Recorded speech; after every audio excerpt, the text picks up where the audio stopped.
In 1993, at the age of 23, I set out on a journey with nothing more than a one-way ticket and a backpack.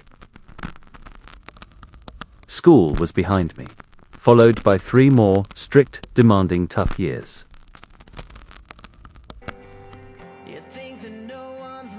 Then came 2 years of hard work. Every coin saved, every plan pointing to one thing. Freedom to choose your own path. Freedom from taking orders. Freedom to decide your life, moment by moment. Freedom from rigid rules and routines. Freedom to go anywhere, anytime. The freedom to be led solely by your own choices. Freedom not to ask permission, only to live.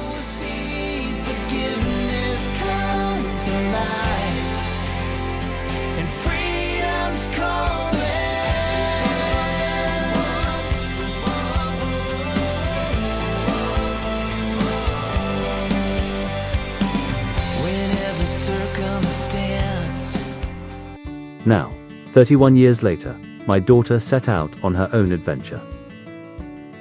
Her life so far has been anything but ordinary, and she even plans to write a book about it one day. The latest chapter in that journey was her decision to take her own big trip.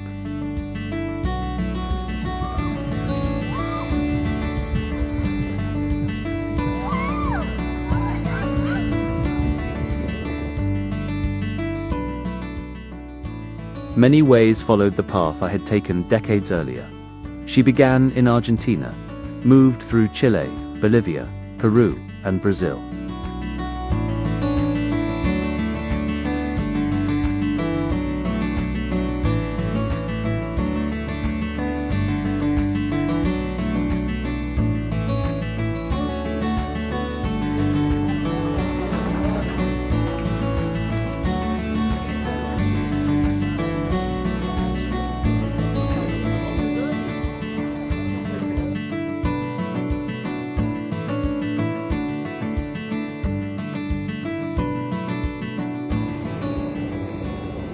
From there, she continued on to Canada, to work for a while and to experience real life with a wonderful family at Lake Sunya, in one of the most unique, off-grid places you could ever imagine.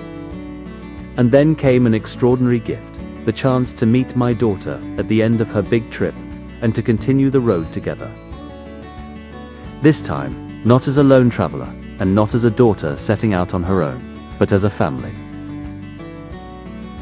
We returned to places where both of us had walked, though decades apart. And we ventured into lands that were new to us both, discovering them side by side. This film shares the story of our journey together, on some of the most remarkable places in Argentina and Peru. May it inspire you to set out on your own adventure. And then we headed south, way south. Goodbye forests and chocolate. Hello, Il Calafate. Here, the main attraction isn't steak or tango, it's ice. Massive glaciers, frozen lakes, and chunks of ice the size of buses breaking off with a sound like thunder. It's Argentina at its most dramatic and at its coldest.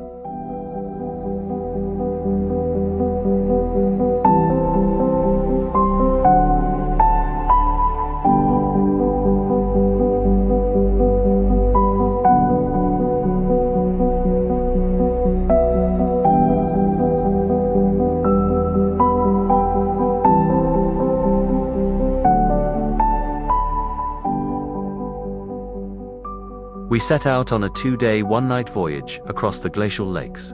We spent the night in a quiet, beautiful bay, once home to a rancher who raised cattle and horses. Today the place stands abandoned, except for a few horses that remain, living free and completely wild.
I was busy filming.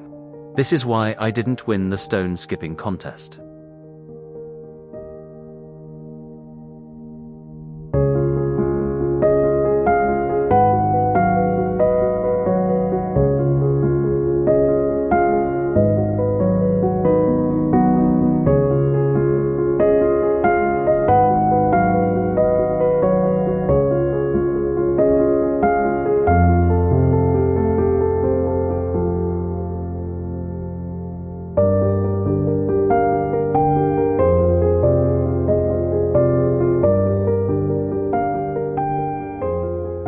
The next morning, we woke to a stunning sunrise. Moments later, we set course for the Spegazzini Glacier, the tallest in Argentina.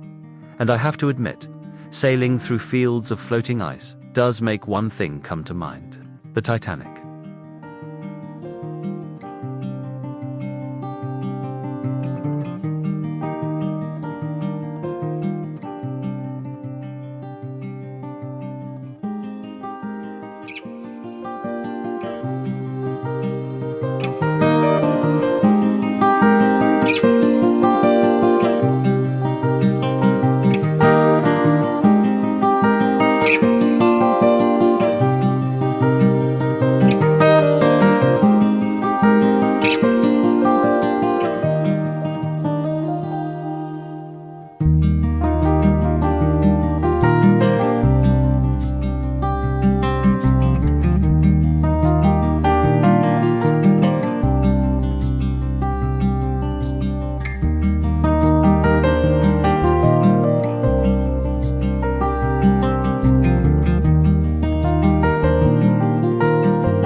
An hour later, we arrived at the Spegazzini Glacier. Our boat held its distance, anchoring 300 meters away, far enough to stay safe from the waves that can rise when entire walls of ice collapse into the water. Before us stood the tallest glacier in Argentina, a cathedral of ice rising from the lake. No lens, no camera, can truly capture its scale or its power. For that, you simply have to stand here and listen to the voice of the ice itself.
From here, we pushed further south, to the very edge of the map.